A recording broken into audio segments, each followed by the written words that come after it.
ॐ अज्ञानतिमिरन्धस्य ज्ञानाञ्जनाशलाकया चक्षुरुन्मिलितं येन तस्मै श्रीगुरवे नमः। नमो विष्णुपादाय कृष्णप्रेष्ठाय भूतले श्रीमते भक्तिवेदान्त स्वामिनिति नामिने। नमस्ते सरस्वते देवे गौरवाणी प्रचारिणे निर्विशेषशून्यवादी पाश्चात्य देशतारिणे। जय श्री कृष्ण चैतन्य प्रभु नित्यानंद श्री अद्वैत गदाधर श्रीवासादि गौभक्तवृंद। हरे कृष्णा कृष्णा कृष्णा हरे हरे, हरे Ram Ram Ram Hare Hare. Thank you each and every one of you for joining us today morning for the reading of Bhagavad Gita. We are on the 11th chapter and going to resume our discussion from verse number 33. So who is speaking to whom?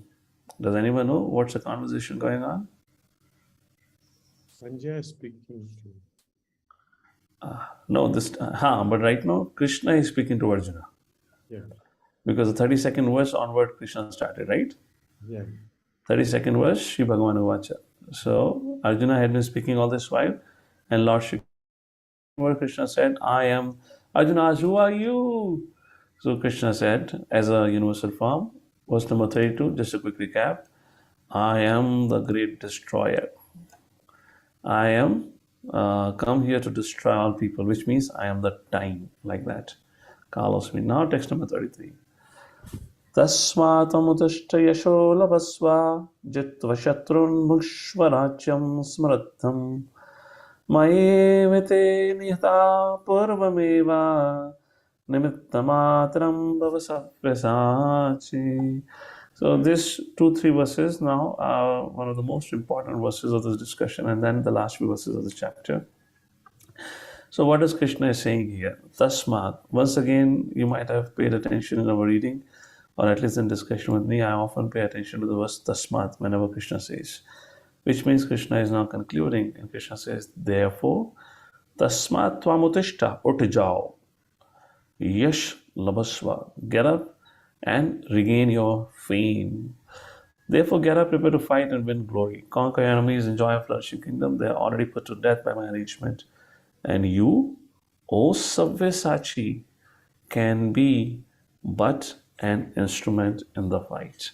Hare Krishna. Fantastic verse actually. Very hope-giving. So let's somebody read out, please. Krishna Chandra Prabhu, go ahead, read the purport. Savyasachin refers to one who can shoot arrows very expertly in the field.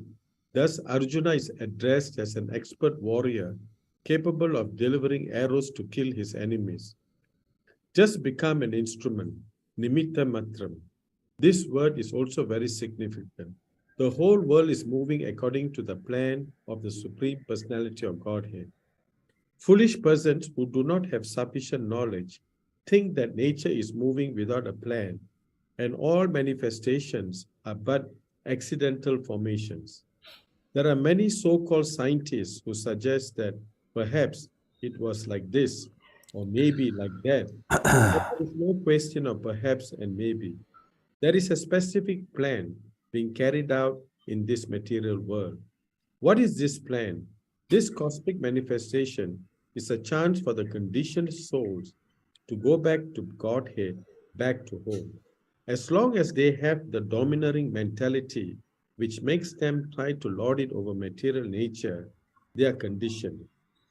But anyone who can understand the plan of the Supreme Lord and cultivate Krishna consciousness is most intelligent. The creation and destruction of the cosmic manifestation are under the superior guidance of God. Thus, the battle of Kurukshetra was fought according to the plan of God. Arjuna was refusing to fight, but he was told that he should fight in accordance with the desire of the Supreme Lord. Then he would be happy. If one is in full Krishna consciousness and his life is devoted to the Lord's transcendental service, he is perfect. Hare Krishna. Hare Krishna. Just not too much. We'll do detailed discussion in our Bhagavad Gita readings on weekend, but just one or two quick thoughts where we can munch it during the week. So, Nimitta Matram Bhava Sarvesachi. Arjuna become an instrument. I have already done the needful work. Now, see, let's see from the external perspective. Think about it for a second. Despite Krishna doing everything, killing the enemies and everything, from a layman's perspective, Arjuna still had to struggle. Arjuna still lost Abhimanyu. Yes or no? So it's not that when Krishna said Nimitta Matram Bhavesavchin, I have done the homework, I have done everything. It's not for Arjuna, it was a cakewalk. He just walked across Kauravas and the war ended. It should have ended in the one day, then why it went to 18 days, right? The point I'm trying to say is, I want to relate this and keep it short, is Srila Prabhupada. Sri Chaitanya Mahaprabhu had said, Priti Viti Achayati Nagarati Gram. The chanting of the holy names will spread all over the world, every town and village. And Srila Prabhupada, had that staunch faith that words of Chaitanya Mahaprabhu would come true. So if you see in one way, I see this was largely in context of Srila Prabhupada in the recent history or the modern history, that how he also had to struggle. And if you have to ask Srila Prabhupada, how did you got all this success? Prabhupada would always say, it's all Krishna's mercy. Who is writing these books? Krishna is writing these books. Who has sent these young, intelligent boys and girls? Krishna has sent them. So it's very interesting. The point I'm trying to raise is, it's very difficult for a layman to really understand the workings of the Lord. We all have a very conditioned mind where we expect the mercy of the Lord to come in a particular format. Are you agreeing or not? For example, when Krishna says, Arjuna, I have done everything, just get up and fight. For a layman, the understanding would be, oh, no hard work at my end now. Krishna has done everything, I'm just going to sit on the chariot, peacefully walk across the Kauravas, and seeing my chariot, all the Kauravas will collapse on the ground and they'll die, and Nitai Gaur Haribol, no effort. But not like that. And now you can raise a question and you can think on it. Maybe we can discuss next time. Well, Krishna have done everything anyways. Why did he make Arjuna struggle so hard? Arjuna had to struggle. Pandavas had to struggle. Pandavas had to go through the crisis where all their 5 sons were killed by Ashwathama. It was hue and cry. Many times during those 18 days of war, before and after, they had to cry. They had to go through a lot of tribulations. So how does Krishna function? It's a question for me, from my side, to all of you to ponder. And I'll be really, really happy to hear back. You can leave, you can think on the subject which we are talking today and leave back your voice note. What do you think about it? And do you agree that we want to put Krishna in a box of our understanding? You act like this, and if you don't act like this, then we say our faith is shaken up. Now, if I see from this verse perspective, it looks like Krishna did everything in the formation of ISKCON. Of course, Prabhupada Ji was instrument, no doubt about it. All glory to Prabhupada, no doubt about it. But the point is, Prabhupada still had to struggle so much. And after Prabhupada, his devotees had to struggle, and we are struggling even today. But I can say this confidence that this is happening by the will of Krishna, and Krishna is orchestrated, because at my own level, I'm such a young fellow, such a young devotee. Even not for me, for anyone else, even those who are younger than I, they go out and share Srila Prabhupada's message, and they're able to transform the heart of people, and people are willing to surrender themselves wholeheartedly. It has never ever happened in the history before. Who were the first book distributors? Shyamananda, Narottam Das Thakur. They were the people of caliber who went out to preach. Whom did Sri Chaitanya Mahaprabhu empower to go and preach? Nityanand Prabhu, Haridas Thakur, you getting it? Now, novice people like me, we are going out and preaching. How is it possible? How is it possible? I often wonder, how is it possible? अपना खुद का भक्ति life का भरोसा नहीं है. You know, there's always hanging a question mark of uncertainty of our own practice, but yet this is happening. All Krishna is orchestrating, and we have to rise above this understanding that Krishna hand will only be there when it is peaceful for us. It ain't gonna be peaceful because this material world, the reality of material world, always hold true. It is dukhalayam ashashvatam. To ever expect there would be a time of peace, it is impossible because we are in an ocean which is always filled with a storm. This is our situation. So, what is Krishna's promise? Krishna's promise is not that I will stop the storm for you. Krishna's promise is I will take you across the storm. Just get up and fight. Not that he's going to stop, not that he's going to change the situation of the material world, not that the material world will become spiritual world for us. Material world will remain material world. But if we follow Krishna's instruction, then we would go across the world of storm. Am I making some sense? So, a food for thought for all of you. I in fact forgot what did I ask in the beginning, but you all hopefully understood the question. Let's move ahead. Now comes something very interesting in the follow-up verse. Text number 34.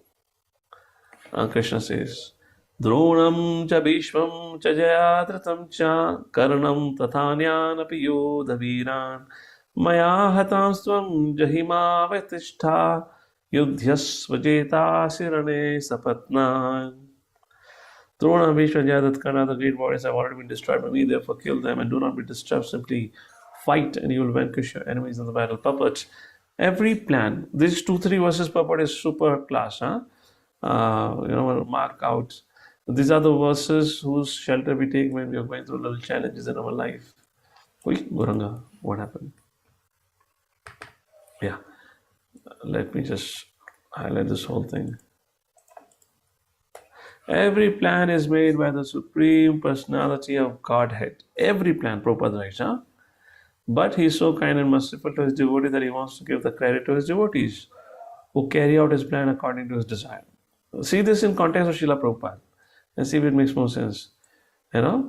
He so mercifully gives credit to his devotees who carry out plan according to his desire. So what is the greatest, if you want to glorify Srila Prabhupada, which we should, no doubt about it, that he acted according to the desire of Lord Shri Krishna.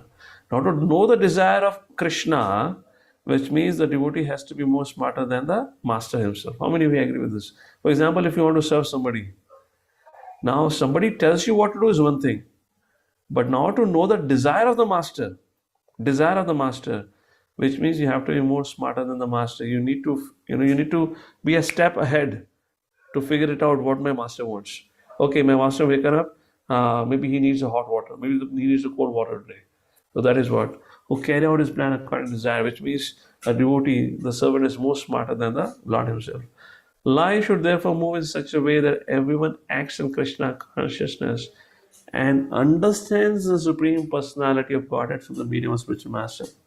Understand the Supreme Personality of Godhead means understand the desire of the Lord for us. What does Lord want from us? How should we live our life?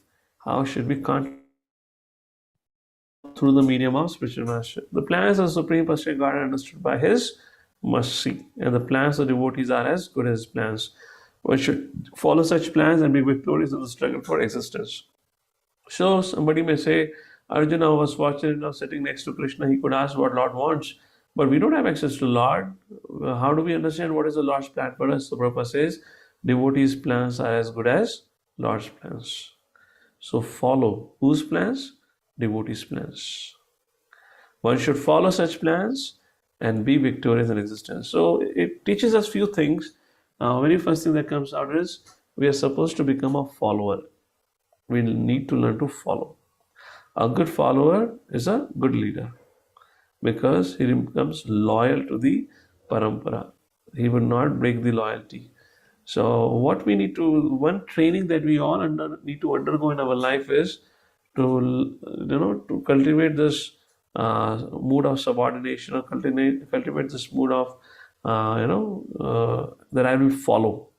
What has been asked of me, I'll do it. This is something that we need to bring in.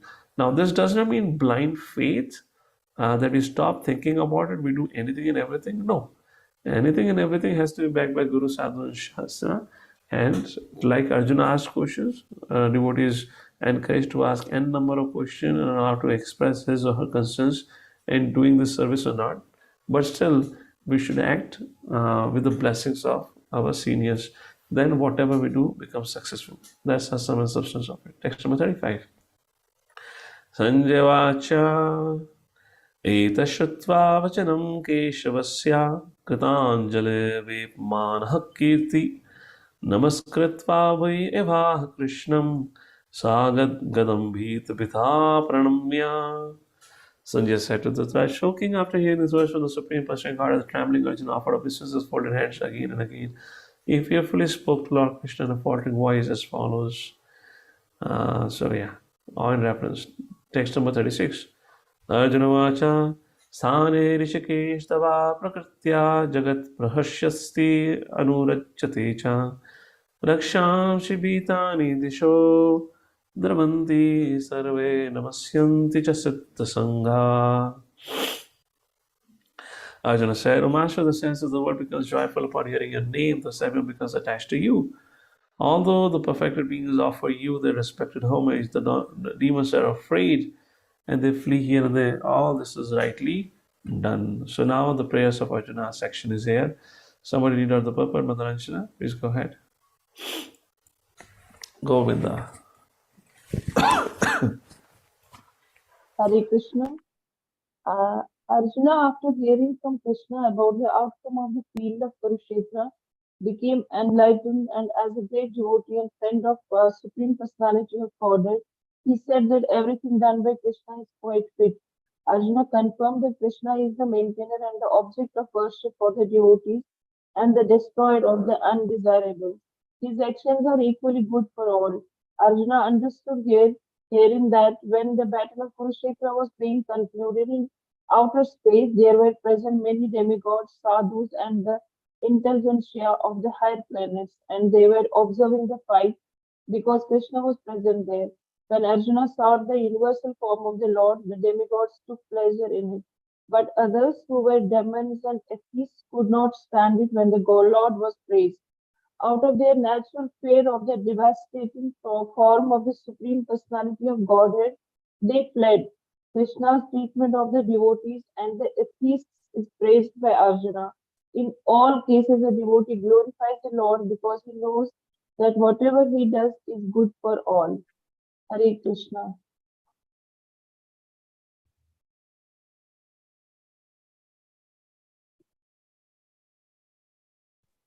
Prabhu, you're on mute. Not able to hear you. Thank you. Text number 37. O great one, greater even than Brahma, you are the original creator. Why then should they not offer the respectful obeisances unto you? O limitless one, God of gods, refuge of the universe, you are the invincible source, the cause of all causes, transcendental to this material manifestation. Purport. Would anyone else like to read it? Hare Krishna, Hare Krishna. Okay. Nikhil Prabhu, your hand is up. Go ahead. Hare Krishna Pranam. By this offering of obeisances, Arjuna indicates that Krishna is worshipable by everyone. He is all-pervading and he is the soul of every soul. Arjuna is addressing Krishna as Mahatma, which means that he is most magnanimous and unlimited. Anant indicates that there is nothing which is not covered by the influence and energy of the Supreme Lord. And Devesh means that he is the controller of all demigods and is above them all. He is the shelter of the whole universe. Arjuna also thought that it was fitting that all the perfect living entities and powerful demigods offer their respectful obeisance unto him. Because no one is greater than him, Arjuna specially mentions that Krishna is greater than Brahma because Brahma is created by him. Brahma is born out of the lotus stem grown from the navel in the abdomen of Garbhodhakshayi Vishnu, who is Krishna's plenary expansion. Therefore, Brahma and Lord Shiv, who is born of Brahma, and all other demigods must offer the respectful obeisances. It is stated in Srimad Bhagavatam that the Lord is respected by Lord Shiv and Brahma and similar other demigods. The word Aksharam is very magnificent because this material creation is subject to destruction, but the Lord is above this material creation.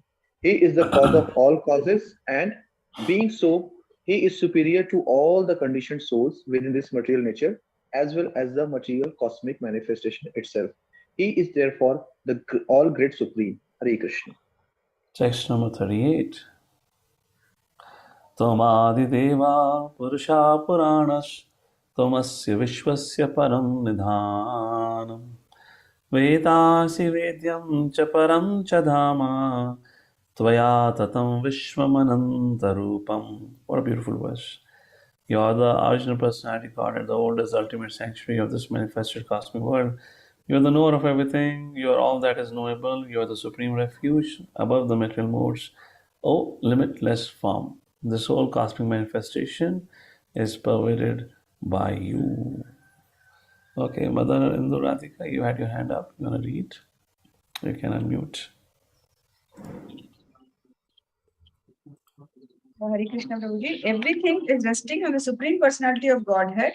Therefore, he is the ultimate rest. Nidhanam means that everything, even Brahman effulgence, rests on the Supreme Personality of Godhead Krishna. He is the knower of everything that is happening in this world. And if knowledge has any end, he is the end of all knowledge. Therefore, he is the known and the knowable. He is the object of knowledge because he is all pervading. Because he is the cause in the spiritual world, he is transcendental. He is also the chief personality in the transcendental world. Thank you. Thank you. Text number 39. Vayu Yamo Agne Varuna Shashanka Prajapatistam Prapitamahascha Namo Namastestu Sahasrakritvaha Punascha Bhuyopi Namo Namaste. You're the air, you're the supreme controller, you're fire, you're water, you're the moon, you're Brahma, the first living creature, and you're the great grandfather. I therefore offer my respectful obeisances unto you 1,000 times, again and yet again. Purport: the Lord is addressed here as air because air is the most important representation of all the demigods. Being all pervasive, Arjuna also addresses Krishna as a great grandfather because he is the father of Brahma, the first living creature in the universe. Text number 40. Namaha Purastad Atha Prashtataste Namostute Sarvata Eva Sarva Ananta Viryamita Vikramastvam Sarvam Samapnoshi Tatvasi Sarvaha. Obeisances to you from the front, from behind, from all sides, O unbounded power. You are the master of limitless might. You are the all-pervading, thus you are everything. Our purpose, our loving ecstasy for Krishna, his friend Arjuna, is offering respect from all sides. He is accepting that he is the master of all potencies and all prowess, and far superior to all the great warriors assembled on the battlefield. Vishnu Puran, it is mentioned, Yo yam tyagato deva samipam devataganaha satvam eva jagasrashta yatha sarvagato bhavan. Whoever comes before you, even if he is a demigod, is created by you, O Supreme Personality Godhead. 41 and 42 translation. Thinking of you as my friend, I have rashly addressed you, O Krishna, O Yadav, O my friend, not knowing your glories. Please forgive whatever I have done in madness or in love. I have dishonored you many times, jesting as we relaxed, lay on the same bed, or sat or eat together, sometimes alone, sometimes in front of many friends. O infallible one, please excuse me for all those offenses. Wow, interesting, huh? Arjuna is remembering the days when, during the Sabha Parv, the second book of Mahabharata, when Krishna would come and when, Indraprasth was getting constructed, even before and after that. Arjuna and Krishna at times would sleep on the same bed, and on several occasions, Arjuna's feet would be on the chest of Krishna. As a friend, as a friend, so, like that. And Arjuna is like, oh my goodness, I kept my feet on this universal form.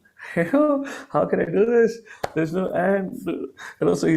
So if you look at it, the Lord did not mind it. What is one quality, even despite, Arjuna acting so intensely?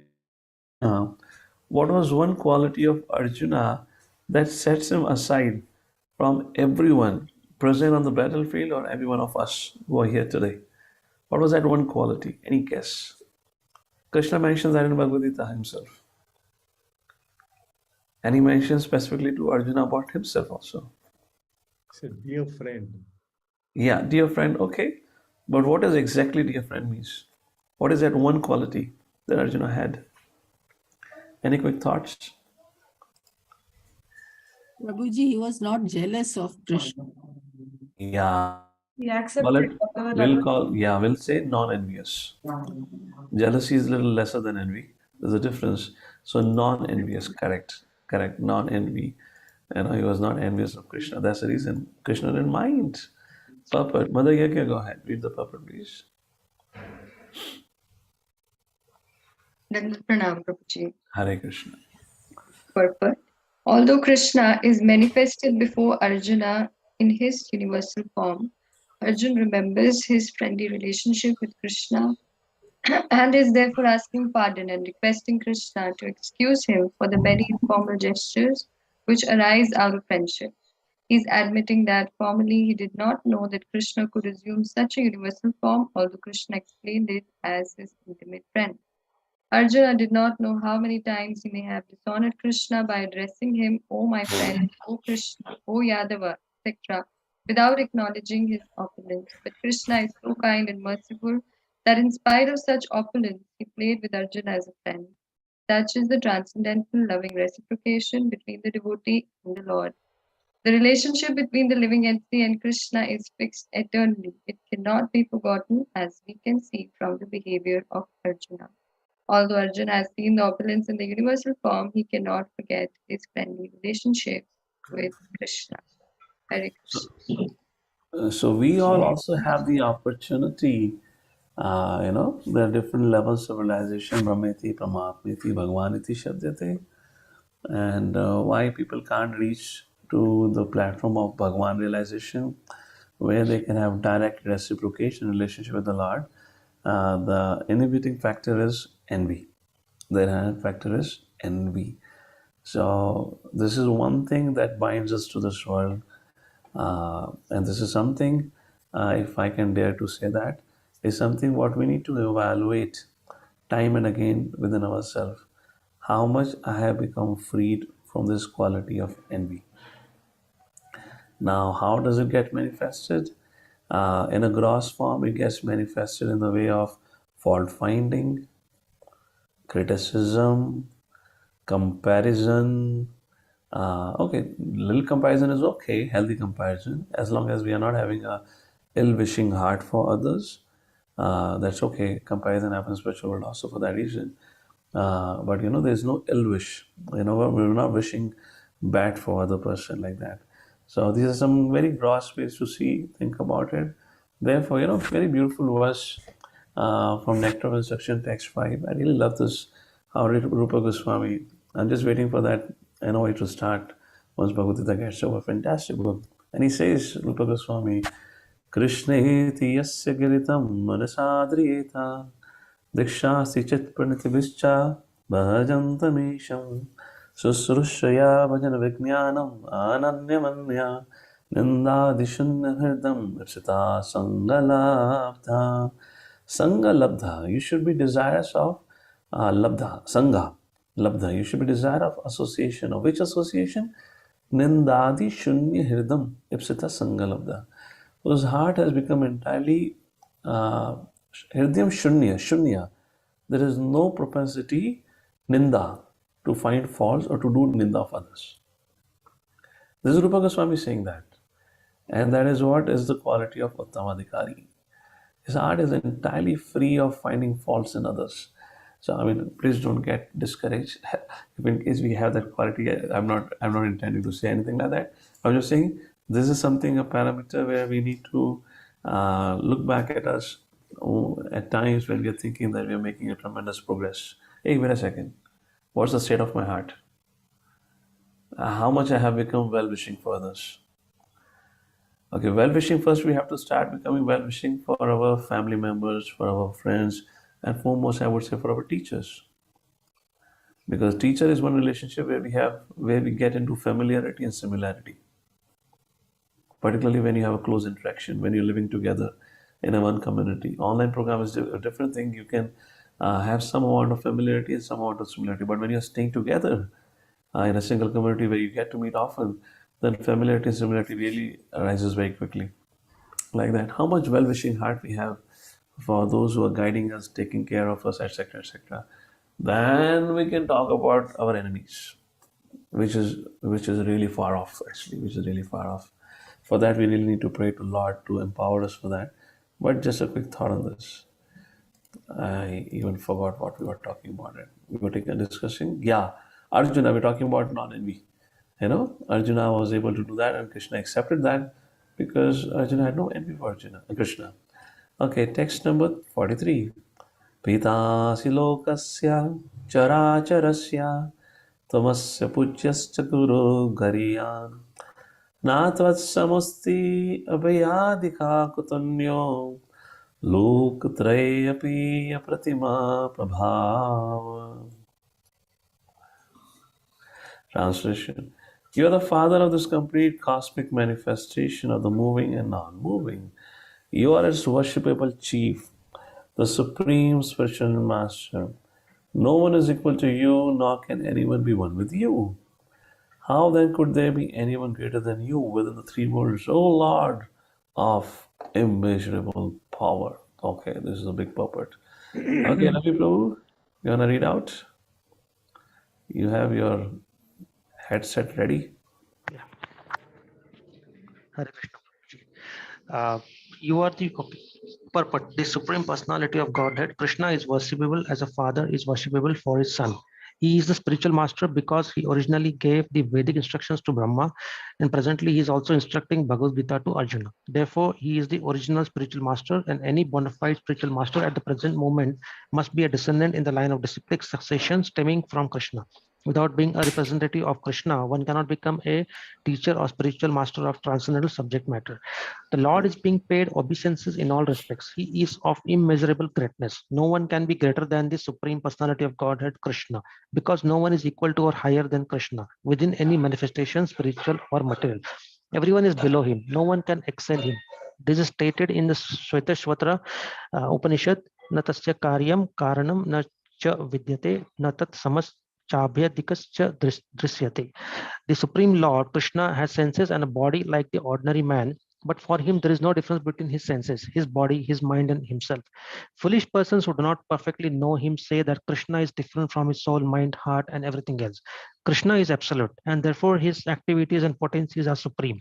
It is also stated it is also stated that although he does not have senses like ours, he can perform all sensory activities. Therefore, his senses are neither imperfect nor limited. No one can be greater than him, no one can be equal to him, and everyone is lower than him. The knowledge, strength, and activities of the Supreme Personality are all transcendental, as stated in Bhagavad Gita 4.9. Janma karma chame divyam evam yo vetti tattva tyaktva deham punarjanma naiti mam eti sorjana. Whoever knows Krishna's transcendental body, activities, and perfection after quitting his body returns to him and doesn't come back again to this miserable world. Therefore, one should know that Krishna's activities are different from others.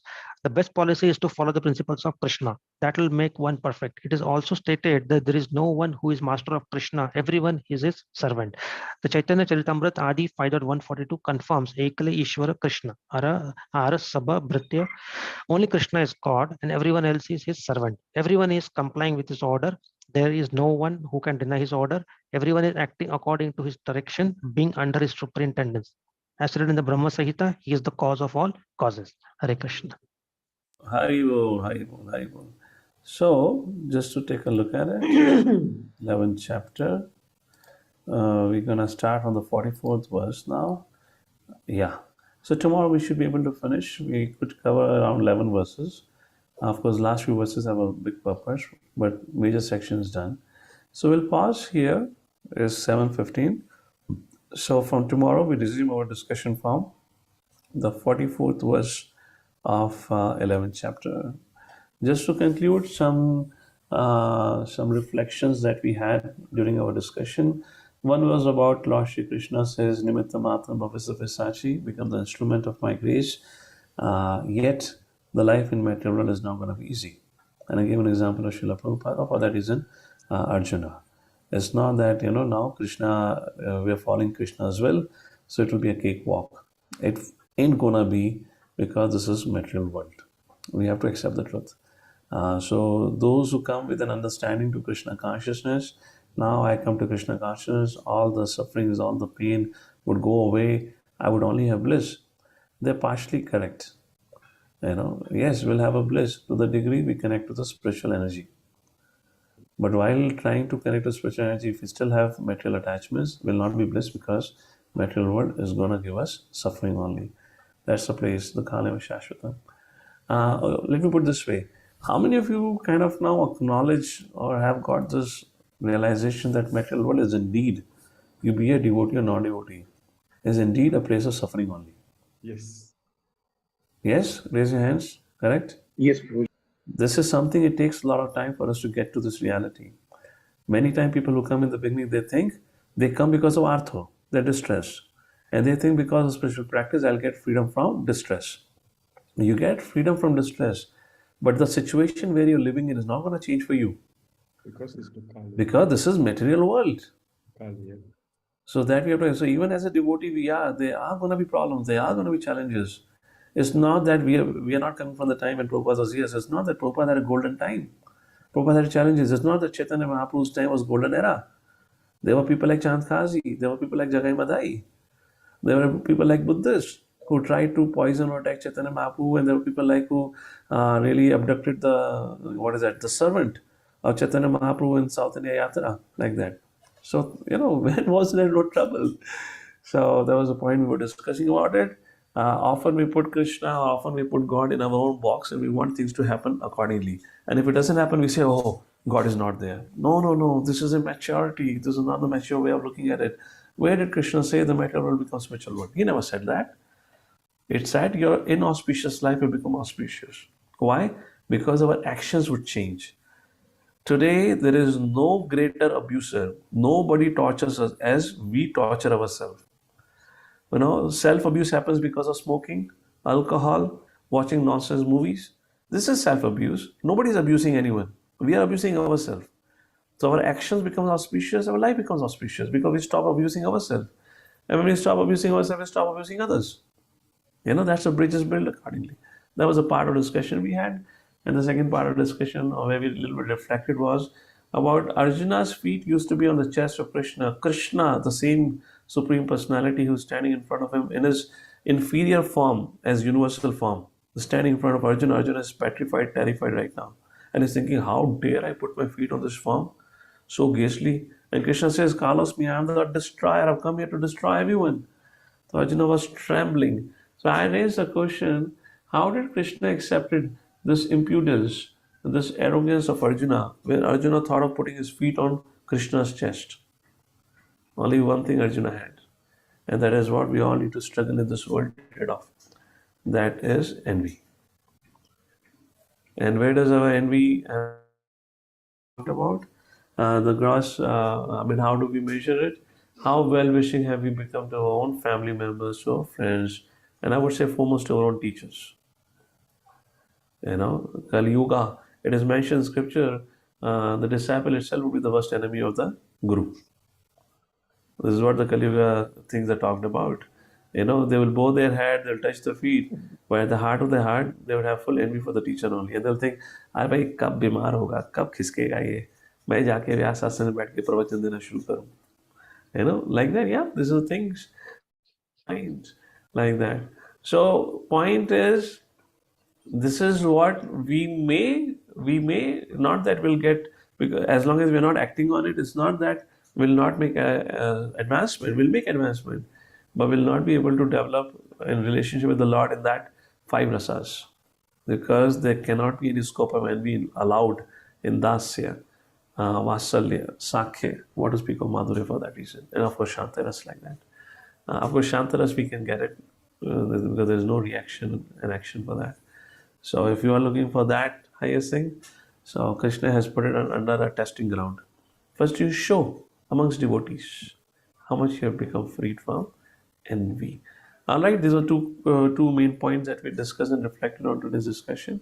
We'll continue our discussion tomorrow. Jagadguru Srila Prabhupada ki Jai, Srimad Bhagavad Gita ki Jai.